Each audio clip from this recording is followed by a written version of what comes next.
소영주 TV의 송영주. 김대령입니다. 네, 경기 보셨나요?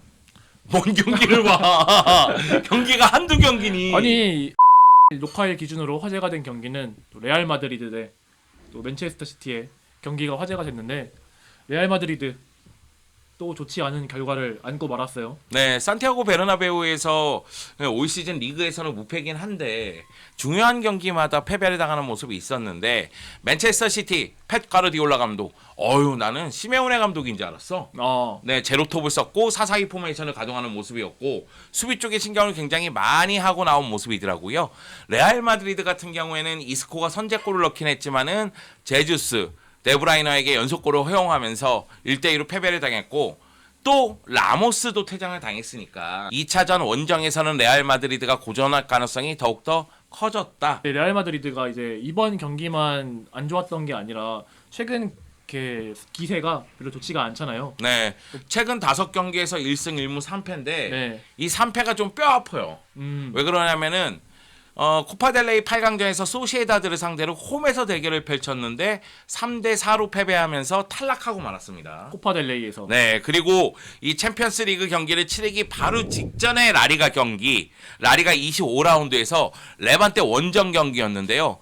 호세 루이스 모랄레스에게 골을 얻어맞으면서 0대1로 패배했고 그 결과 라리가 1위에서 2위로 내려왔습니다. 그러니까 1위를 뺏긴 경기였네요. 네. 생각해 보면은 이제 레알 마드리드가 뭐 10월 말부터 한 2월 초까지는 뭐 레알 마드리드 뭐 지단 감독이 역시 지단이다 이러면서 좀 다시 지난 시즌에 좀 그런 아픔을 씻어내리는 듯한 기세를 보여줬는데 네. 어떻게 다시 1위를 뺏기게 됐네요. 그러니까 지단 감독이 레알 마드리드를 잘 이끌고 있다 이런 생각이 든 거는 조금 전에 얘기한 10월 말부터 2월 초까지 21경기 무패였어요. 그러면서 승승장구했었거든요. 네. 그 중심에는 발베르데의 성장이 있습니다. 발베르데가 성장을 하면서 시즌 초반에 흔들렸었던 미드필드가 공수 밸런스가 맞기 시작했거든요.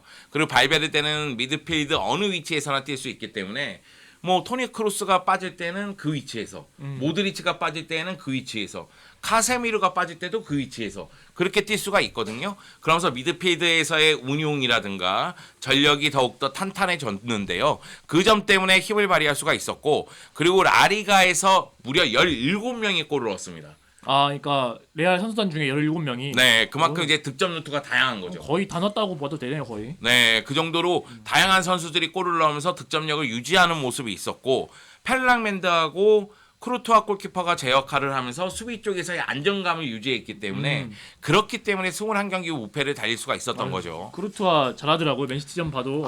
진짜 잘해요. 네, 비록 이제 결과는 안 좋았지만은 크루투아만은 빛났던 경기가 아닌가 싶었는데 그 좋았던 기세가 최근 5경기 아까도 네. 살짝 말씀해 주셨지만은 1승 1무 3패예요. 이번 경기 포함해 가지고. 그 정도로 분위기가 좀 안 좋죠.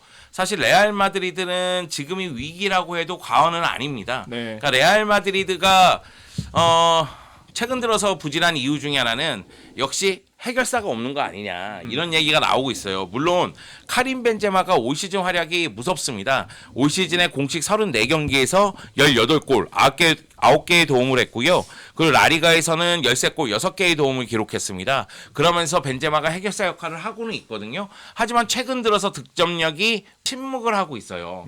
그러다 보니 벤제마에게 득점 의존도가 높았는데 이런 부분이 문제로 발생하기 시작했고, 그리고 아까 전에 득점원이 정말 다양하다 이런 얘기 했었잖아요. 네. 문제는 뭐냐면 벤제마 다음으로 제2의 득점원 역할을 해줄 선수가 보이지 않는다는 거예요. 요비치는 기대 이하죠. 리그에서는 2골만 넣었으니까.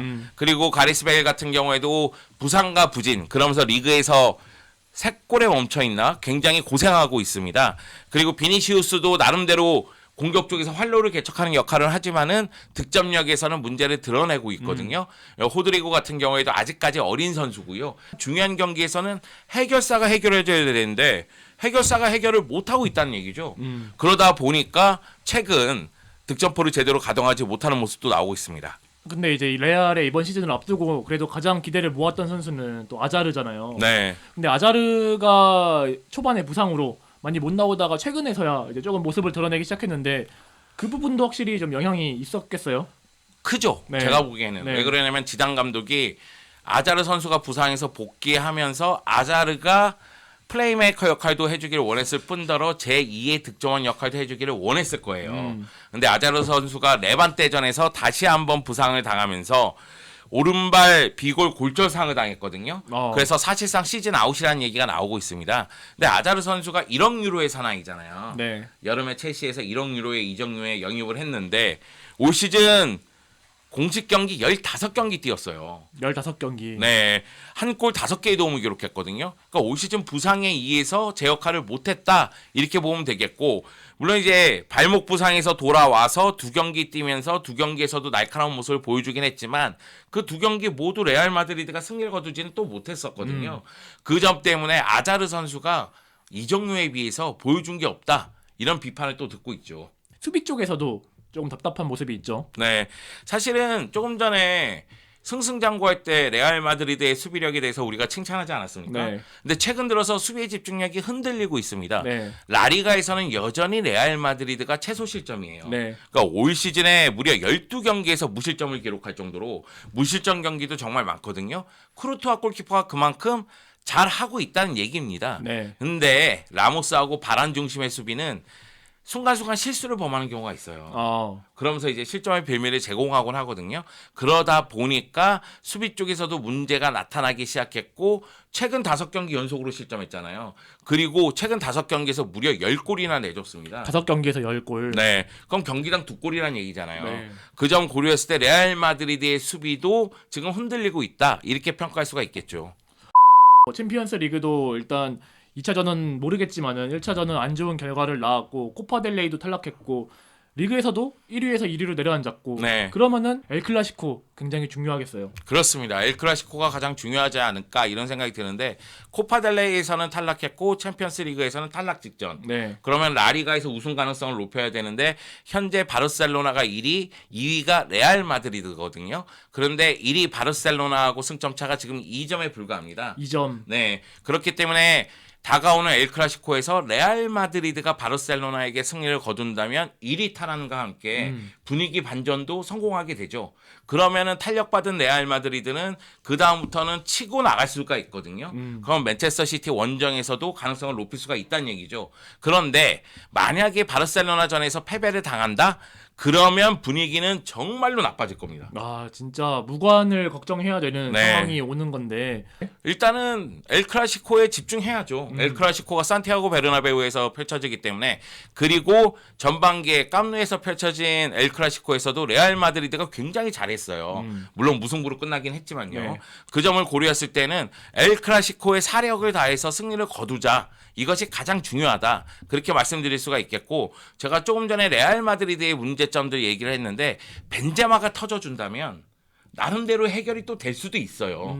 결국 이제 벤제마가 해결사 능력을 보여줄 수 있느냐. 벤제마가 나름대로 큰 경기에 강한 면모가 있으니까 벤제마가 좀 터져준다면 엘클라시코에서 승리 거두면서 분위기 바꾸고 그러면서 맨체스터 시티전까지 쭉 치고 나갈 수가 있을 텐데 패배하면 어떻게 될지 모르기 때문에 이 경기가 제일 중요합니다. 최악의 시나리오는 엘클라시코도 지고 챔피언스리그 2차전도 이제 탈락하는 모양새인데 그럼 엘클라시코는 그렇다 치더라도 2차전은 뒤집을 가능성이 있어 보이시나요?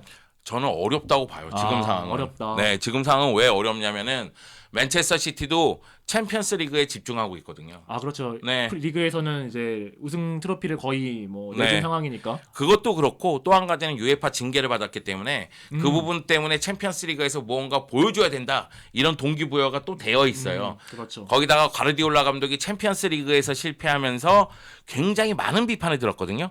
지난 시즌에 국내에 펼쳐지는 컵에 대해서는 모두 우승했고 리그도 우승하면서 세계 우승 트로피를 들었음에도 불구하고 챔피언스 리그에서 탈락하면서 비판을 들었단 말이에요. 그래서 가르디올라 감독도 챔피언스 리그에 대해서는 칼을 갈고 있기 때문에 전체적인 상황으로 봐서는 레알 마드리드는 굉장히 어려운 상황이다. 이렇게 볼 수가 있겠죠.